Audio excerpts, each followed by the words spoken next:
Are you having trouble attracting a mate? Is no one responding to your dick pics, despite listing The Shawshank Redemption and The Big Lebowski as your favourite movies on your profile? Do you, for some reason, invest way more value in sex than in genuine happiness or fulfilling relationships?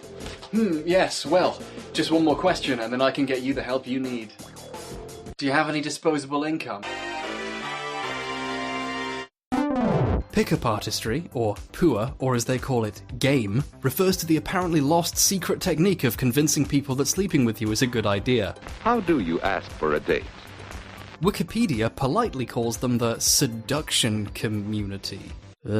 While the concept has been around since the 70s, the community really got going in the internet age. On places like Usenet and later Reddit, people who sit inside all day arguing with other men on the internet can take the time to trade tips on how they think women work. And some people rose to the top to make careers from their writing through ad-supported websites or self-published books on Amazon. One such fellow, arguably the most popular, is Dariush Falizadeh, who calls himself Roosh V because he knows most of his readership has trouble spelling and pronouncing difficult words. He's written a whole bunch of books on pickup artistry and how to do it in various specific countries, which you can buy on Amazon or his shady-ass Web 2.0 looking website. You know, if there's one thing I just love doing, it's paying other men to tell me what they think women think about stuff. That's way more mature than asking them. Let's read some of his breakout book. Bang, shall we? Why am I putting it in my mouth? That's stupid. Never tell a girl that she's beautiful or hot, because what that does is increase her value relative to yours. Not complimenting will help you, because you're withholding a reward that all women want, one that they will stick around waiting for. Do not discuss your feelings of emotion or attraction for her. Never tell a girl you like her or feel something for her. Only in movies will discussing your feelings ever get the desirable female. We use indirect game without compliments, where she's never completely sure about her feelings for her. You're not hiding anything. You're just being mysterious. I am Roosh V, Lord of Mysteries. It is an act whereby a man inserts a rod-shaped mass of tissue into a woman's lubricated cavity, also made of tissue. Don't be too concerned with sexual technique. Porn is my teacher. A man rubs his rod in and out, stimulating pleasure receptors until his brain decides on the right time to reject a genetic package. Since sex is supposed to be fun, don't take it too seriously by questioning whether you're doing things right. Worrying about her pleasure sacrifices your own. Pump slowly, getting slightly farther in with each pump and...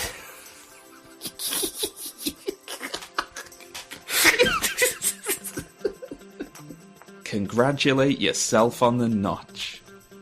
That's gross. Oh, it's getting hot and sexy in here, isn't it? Coming down with a case of the fucking vapours!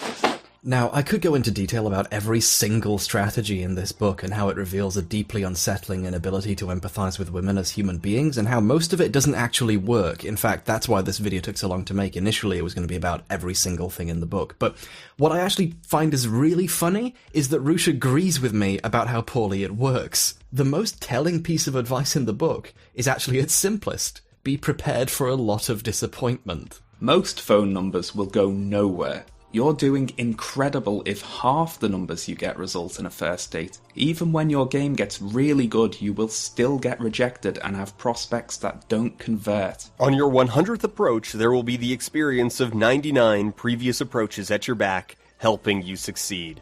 This is why it is better to be the man that tries and fails than one who does not try at all. Now, on a certain level, yeah, dating is easier for you no matter how you approach it if you accept that not everyone will accept you and no set of tactics will work on 100% of women. But combined with the rest of this fucking shitty nonsense advice, it's an admission of failure. If I wrote a guide on how to succeed at Dota, and the first chapter started with, get used to disappointment, following these tips you'll only actually win 1 in 100 times, you'd want your fucking money back, wouldn't you? This puts something of a dent in the idea that pickup artistry actually works, doesn't it? It only looks like it works because it tells you to try it hundreds of times. So, people who are utterly committed to it will probably eventually see some results. Does that actually mean it works, though? I know I'm arguing semantics here, but if you roll 6 dice hundreds of times, you'll eventually land all 6s, but that doesn't mean I've taught you how to be a dice roll artist, does it? It just goes on like that. Honestly, I've read as many of the books that I could get a hold of for less than asking price, and they're basically the same book over and over again. But I gotta give Roosh some credit, though. First of all, he sold the same book in, 15 different forms to the same people. But he's also very good at constructing sentences that sound deep and introspective and original, but if you think about them for more than, 1.2 seconds, you realise that they're nonsense. They're actually less than nothing sometimes. Take, for example, this section from Bang Ukraine. Ukraine is what I call a paint-over culture. Ukrainians don't try to fix problems, they paint over them instead. The women do this with their excessive use of makeup, fake eyebrows, and fake eyelashes. A fat Ukrainian man who looks like Jabba the Hutt will paint over himself with a Mercedes-Benz. Ukrainians look for quick fixes and shortcuts to give them the appearance of beauty or success. Roosh has invented an entirely new sociological term to describe the new phenomenon of women wearing fake eyelashes and men compensating for things by buying nice cars. Only in Ukraine, am I right? Roosh's books are full of Barnum statements like this, where he pretends he's come up with something unique to that culture, when in fact he's saying the same thing again, but he's come up with a different pithy way of saying it. He's basically writing horoscopes, but for desperate and lonely people. He's basically writing horoscope. And if you're not the biggest fan of reading books, Roosh has also brought his masterful understanding of sociology to YouTube, where you can find him explaining how to approach women in bars using... You gotta do, it doesn't get easier than this. Just stand next to the girl that you want to talk to, wait until she gets her drink, then tap her on the shoulder with your hand 3 times after the transaction is complete, and then deliver your opening line. I have to... Look, I wanted this video to feature some of Roosh's best arguments so I could actually debunk them and explain why the ideas were wrong, but this is a video of a 37-year-old man using Lego to explain how to approach women. It debunks itself. Through words, it's hard to explain. So what I did is I went to the toy store and I bought some dolls. I'm out of a fucking job now. These people are too stupid to even bother ridiculing. I'm done. I quit. See ya. Ah, fuck it. Fine, whatever. He might be easy prey, but let's at least make fun of his audience and website while we're at it. Why not? In addition to creating Return of Kings, a website which oscillates between advice for picking up sluts and getting angry that people settle for used women, I'm beginning to think that these guys have an internally contradicting ideology, but that might just be me. He also runs Roosh V Forum, a small personal army of definite real friends he likes that at one point he tried to get to assemble in various locations throughout the world for some kind of mass demonstration. He is prominent and, I'm gonna be honest, just better YouTuber Dan Olson with a story about one of the meetups he infiltrated. Okay, so back in January 2016, confessed rapist Roosh V starts planning this global semi-simultaneous meetup of fans to discuss what it means to be their myopic, atrophied idea of a real man and generally just, complain about women. Now, they do most of this planning just in public forums, which, usually for a meetup is fine. No one cares about your little fan club meeting, unless you're a rapist who runs a rape blog that teaches other men how to rape, in which case you're probably going to get some pushback. So things get kind of heated.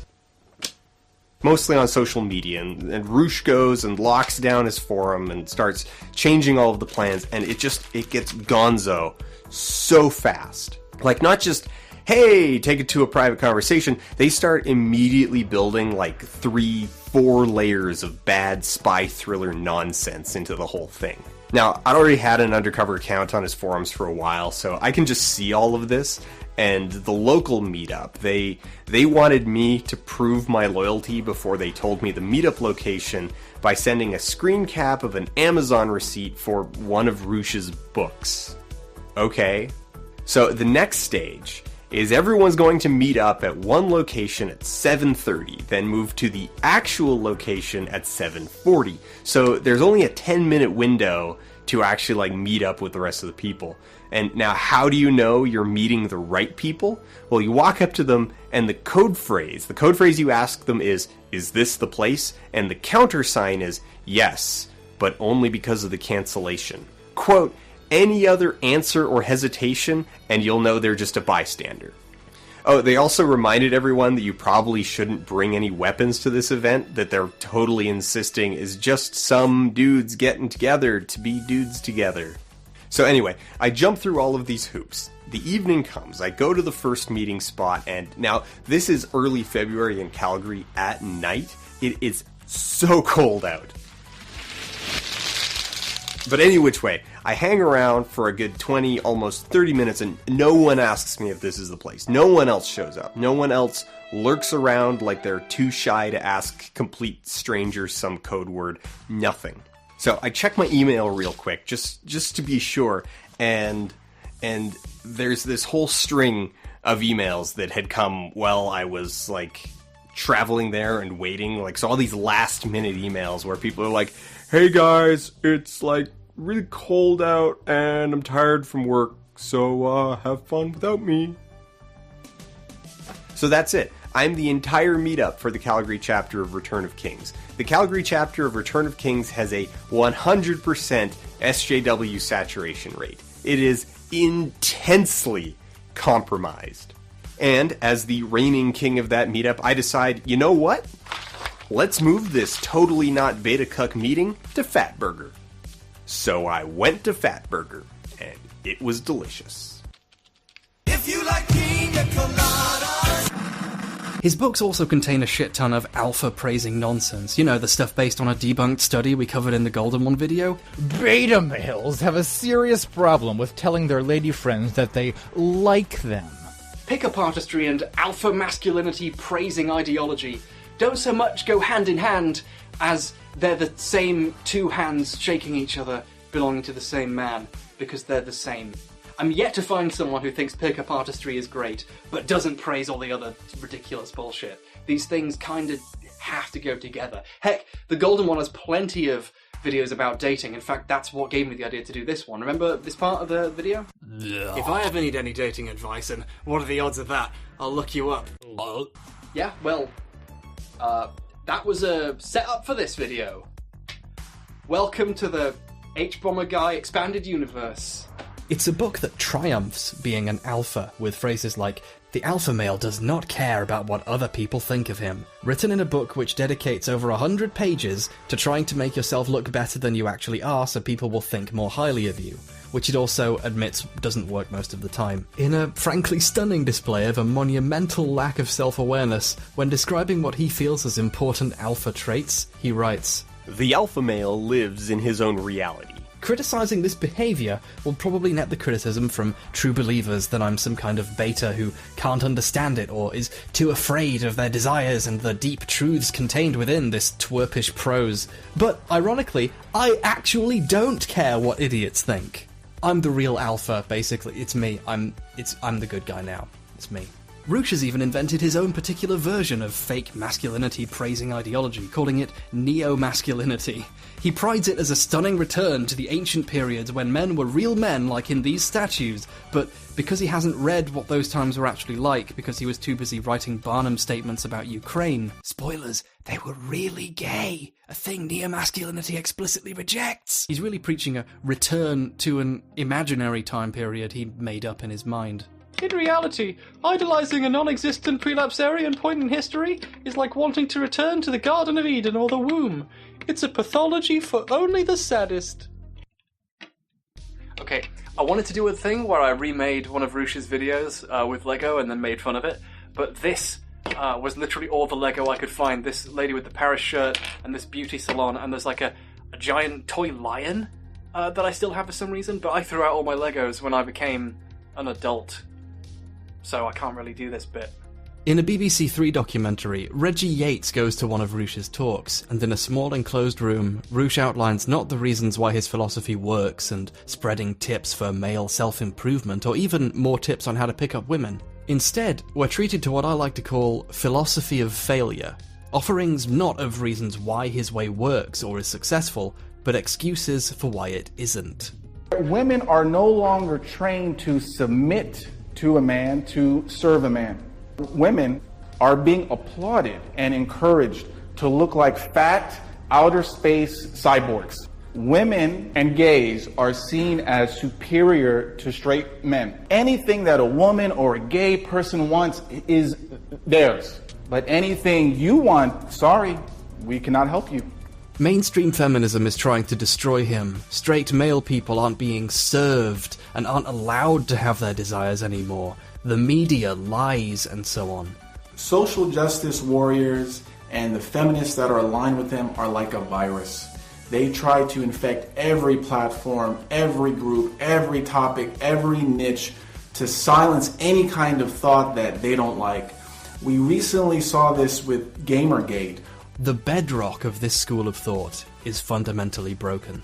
It's a worldview designed not to explain how to be a winner, but to explain why you're a loser. And don't worry, it's not because your ideas don't work. It's not because you have a reductive view of women and actively pursue not understanding them. It's because women are too powerful. And here, in this tiny basement, we're going to put them to rights by you paying me to tell you you were right all along. I'm sorry, but I'm going to have to put Roosh's version of pickup artistry in the maybe pile for now. So, who's next?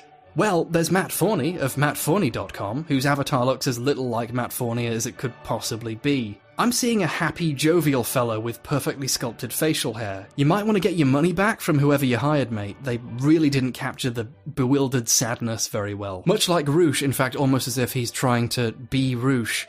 He has his own website with his articles and another really crappy-looking place where he sells his books. But at least for him, pickup artistry is just a side gig. He just sells Do the Philippines, a title weirdly close in name to Roosh's books. That's an odd similarity. Wait.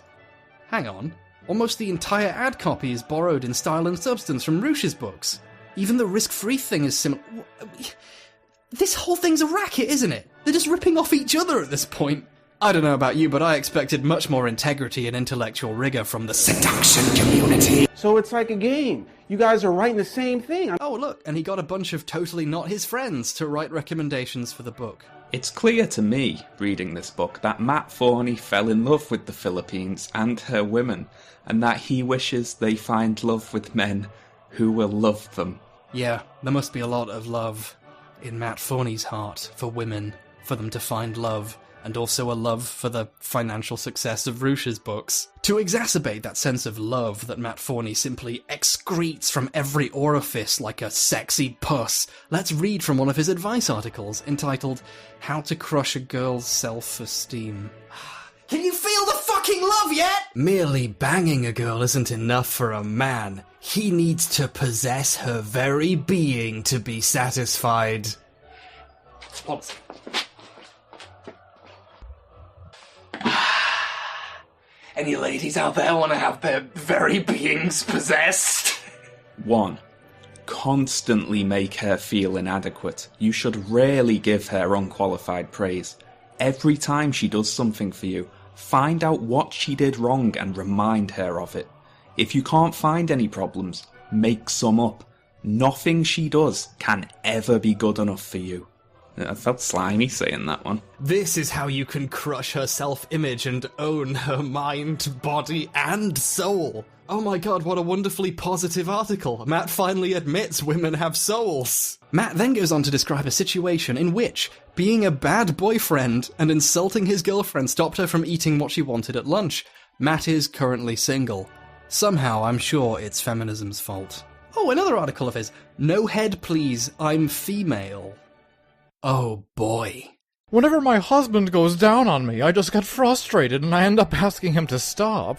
It took me ages to figure out what was wrong. Cunnilingus is unnatural for women. It seems that Matt briefly operated a website called Virginia's Secret Garden, a website where he pretended to be his ideal woman, a submissive Christian housewife living in the Midwest. Not only that, I've come to believe that going down on a girl upsets the natural order of masculine dominance. When a man goes down on a woman, the dynamic is flipped. He's a submissive one, and you're the one he's desperate to please. It's a complete perversion of the natural order. Using his personal fanfiction as a mouthpiece, Matt claims that cunnilingus is unnatural because he, by which I mean made-up person Virginia Robinson, doesn't enjoy it. As much as a man as my husband is, I can't respect him when he's dragging his tongue across my nether regions. Women aren't going to respect you less if you go down on them, Matt. It's impossible for women to have any less respect for you than they already do.